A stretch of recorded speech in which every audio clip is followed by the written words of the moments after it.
Welcome दोस्तों my channel Shahnawaz 10th math education research पर। आज दोस्तों पुराने वाले बुक के अनुसार प्रश्नावली 3.5 के 2 नंबर का 1 नंबर क्वेश्चन और नए वाले बुक के अनुसार प्रश्नावली 3.4 के 2 नंबर का 1 नंबर क्वेश्चन को सॉल्व करेंगे। अगर वीडियो आपको अच्छा लगे तो एक लाइक कीजिएगा, अपने दोस्तों के साथ शेयर भी कीजिएगा। अगर चैनल में नए हैं तो चैनल सब्सक्राइब जरूर कर लीजिएगा।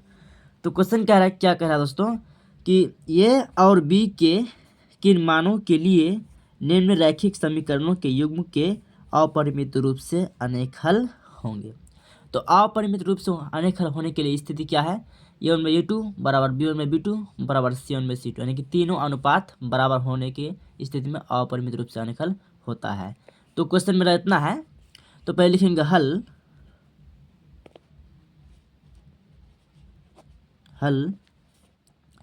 क्वेश्चन है 2x प्लस 3y और हम यहाँ थोड़ा क्वेश्चन को चेंज कर देंगे। जो बराबर के इस पर 7 है इसको हम इस बराबर के इस पर करेंगे तो -7 हो जाएगा, ठीक। और बराबर में 0 हो जाएगा। इसको हम क्या मानेंगे? समीकरण 1 मान लेंगे। कोनो दिक्कत नहीं? दिक्कत। चलिए अब सेम तरीके इसको भी ऐसा करना है। ये -b और x प्लस ये प्लस b उतार लेना है और y, और यहाँ ये पूरे डब्बा पूरे इसको हम माइनस से करेंगे तो इस पर तो माइनस हो जाएगा, तो हम माइनस कर देंगे यहाँ और पूरा को घेर देंगे। 3a प्लस b और -2 इतना और बराबर में 0 आ जाएगा। इसको हम क्या मानेंगे? समीकरण 2 के रूप में मान लेंगे, ठीक। इसको हम समीकरण क्या मान लें? 2 मान लिए हैं। तो चलिए, तो अब दोनों समीकरण को हम इस प्रकार लिखेंगे कि दिया गया समीकरण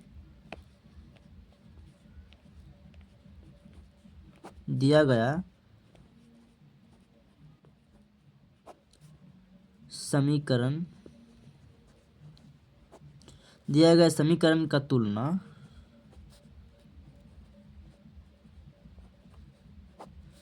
तुलना रैखिक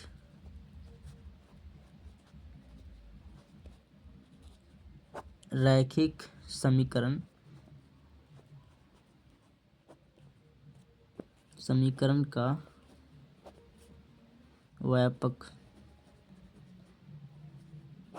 व्यापक रूप से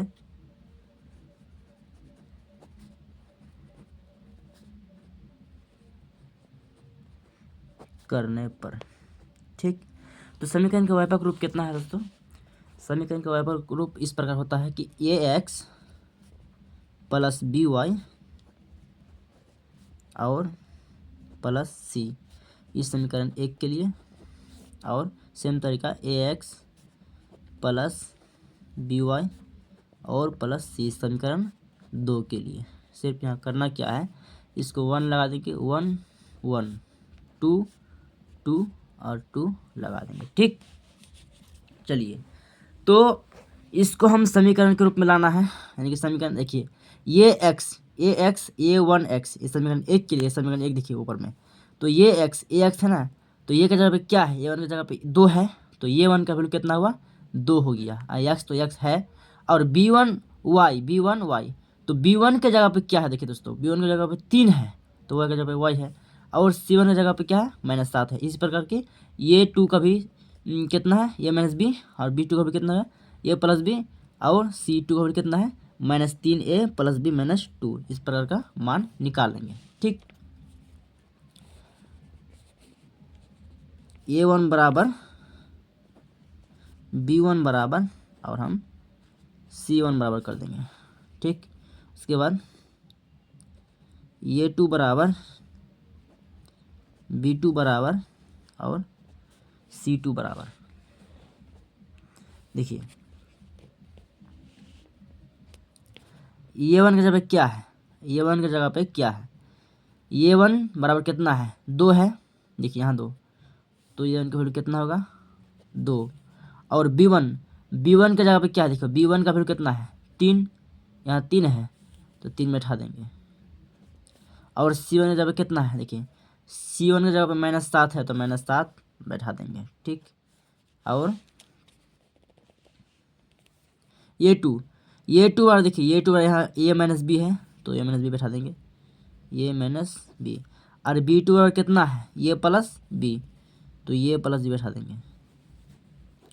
और सी टू का कितना है देखिए -3a प्लस बी और -2 में माइनस को मतलब पूरे का माइनस आता है घेर के यहाँ, ठीक।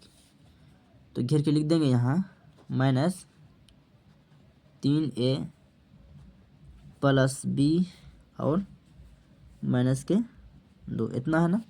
चलिए अब लिखेंगे हम, अब देखिए अब अपरिमित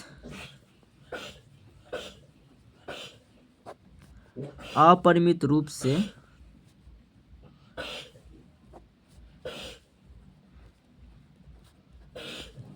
अनेक हल होने के लिए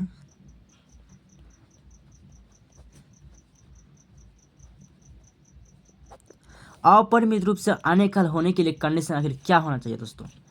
तो अपरिमित रूप से अनेक हल होने के लिए कंडीशन इस प्रकार होना चाहिए कि ये वन बाय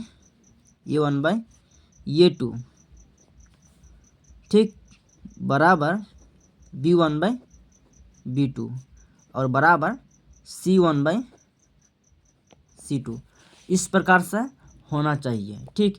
तो A one by A two, A one का वैल्यू कितना है 2 और ये टू वैल्यू कितना है ये माइनस बी बराबर देखिए बी वन का वैल्यू कितना है 3 तो 3 बैठा देंगे।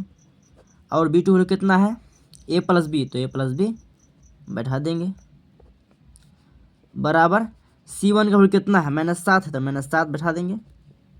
और सी टू वैल्यू कितना है -3a प्लस बी -2 इतना है तो माइनस लिख देंगे। और 3a प्लस बी माइनस इतना है, ठीक। तो माइनस और माइनस कर देंगे कैंसिल, ठीक ना। तो अब आइए दोस्तों यहाँ एक काम करना है, देखिए तीनों बराबर है इसीलिए तो अपरिमित रूप से अनेक हल है। तो जब हम इसको और इसको गुना करेंगे और इसको और इसके साथ गुना कर लेंगे, क्योंकि तीनों बराबर है ना इसीलिए हम इस प्रकार से गुना करते हैं। तो इसको और इसके साथ जब गुना करेंगे लिखेंगे 2 ये माइनस बी बराबर कितना है 3 a प्लस बी, ठीक।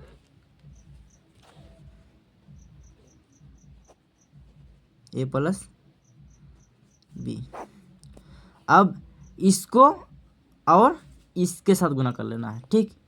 लिखेंगे 2 ये माइनस बी बराबर 7 लिख लेंगे यहाँ 3a प्लस बी -2 इतना है। चलिए तब गुना कर लेंगे। अब यहाँ पहले गुना कर लेते हैं कि हम 2 गुना ए तो 2a, 2 गुना बी तो 2b प्लस में और बराबर 3 गुना ए तो 3a और 3 गुना बी -3b, ठीक। और यहाँ पे भी सेम तरीका देखिए 3 दूना 6 6a पहले इसे गुना कर लेते हैं। 7 गुना ए तो 7a पहले उतार लेते हैं 7a। उसके बाद 7 गुना बी -7b और बराबर लिख देंगे 3 दूना 6 तो 6a लिख देंगे।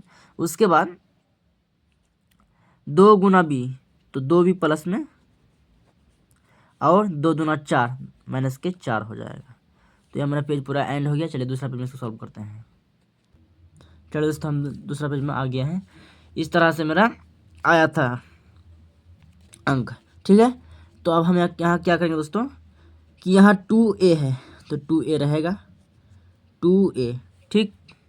उसके बाद ये 3a को जब इस पार भेजेंगे बराबर के इस पार भेजेंगे तो क्या होगा ये -3a हो जाएगा, -3a हो जाएगा। और बराबर ये 2b भी यहाँ पे था, 2b को जब हम इस पार भेजेंगे इसको इस पार भेजेंगे तो क्या होगा -2b तो यहाँ -2b हो जाएगा। और यहाँ पहले से मेरा 3b था माइनस में 3b था तो -3b हम लिख देंगे, ओके, ठीक है। अब यहाँ देखिएगा दोस्तों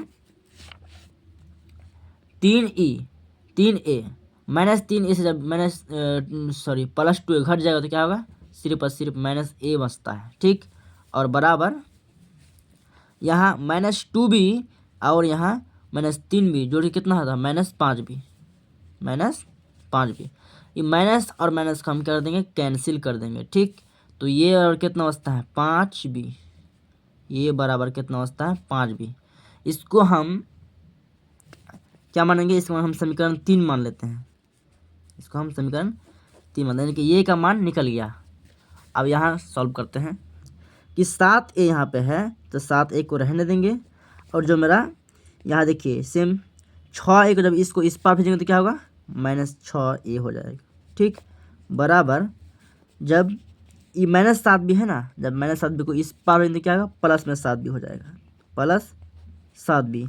और यहाँ ऑटोमेटिक मेरा 2b था प्लस में, तो प्लस में 2b भी लिख देंगे, 2b। और यहाँ -4 था तो -4 को भी लिख देंगे, ठीक है।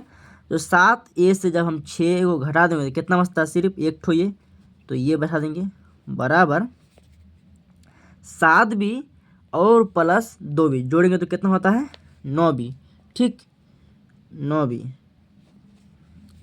9b बरा 9b यहाँ कितना था, -4, ठीक। और ये अब 9b जब इस पर भेजें तो क्या होता, -9b हो जाएगा। और बराबर 4 को -4 को उस पर रहने देंगे, तो -4 को, चलिए इसको हम मान लेते हैं समीकरण 4 मान लेते हैं, ठीक है। अब यहाँ लिखेंगे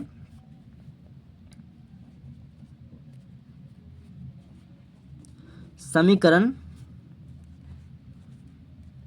3 का मान यानी कि इसका a का मान इस a में रखने पर, यानी कि समीकरण 3 का मान समीकरण 4 में रखने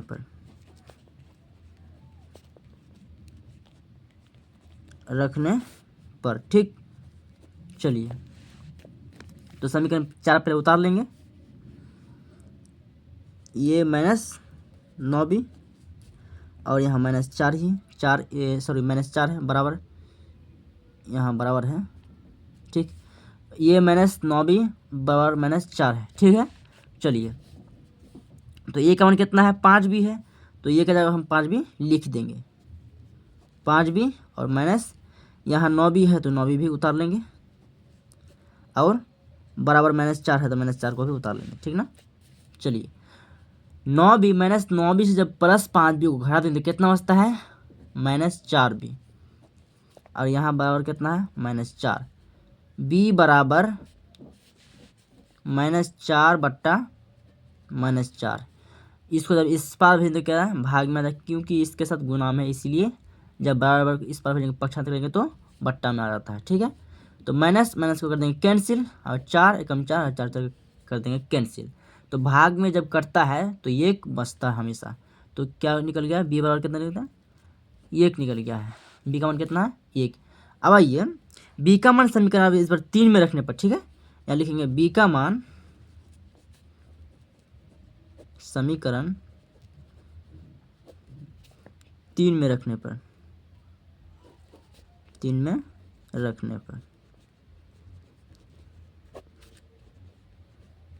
b का मान समीकरण 3 में रखने पर, तो समीकरण 3 यहाँ पे है, देखिए ये बराबर 5b, ये समीकरण 3 है, ठीक है।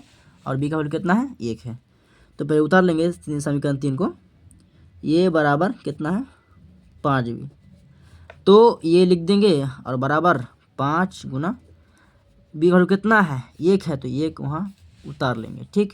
तो ये बराबर 5, क्योंकि 5 गुना 1 तो 5 ही होता है, तो यही आपका आंसर कंप्लीट हो गया। b बराबर कितना निकला, 1, और a बराबर कितना निकला, 5, ठीक है दोस्तों। उम्मीद है आपको यह मैथ समझ में आ गई है। अगर किसी प्रकार की डाउट हो तो हमें कमेंट कर सकते हैं, हम उसे सुधारने का प्रयास करेंगे। तब तक के लिए यहीं तक।